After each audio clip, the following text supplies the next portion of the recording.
Mama, heshima yako. Baba. Sawa. Labda kwa jina unaweza kutuambia unaitwa mama nani?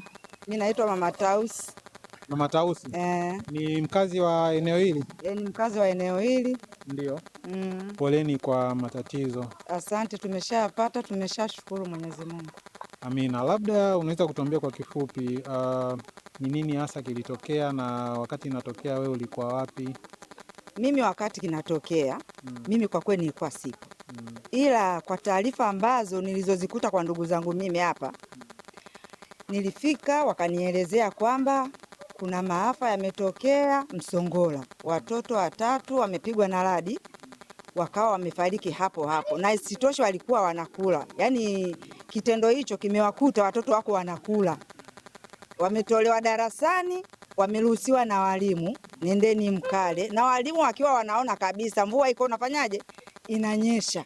Sisi tunacholaumu ni kwa nini wazazi, yani walimu, wawaruhusu watoto watolewe darasani waje kula. Na walimu wakiwa wenyewe wamejikinga madarasani, wangeacha pale pale mvua ikanyesha, ikamaliza kunyesha, ndio wangewaruhusu watoto kutolewa kwenda kula.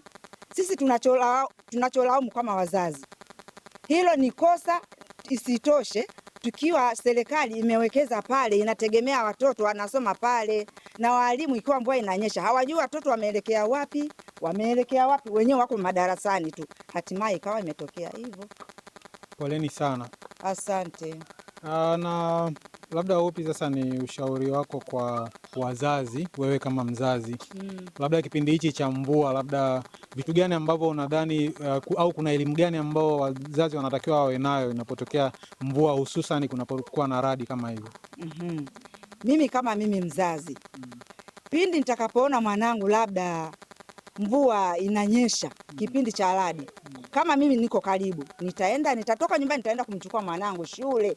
Bora aje tufie wote nyumbani.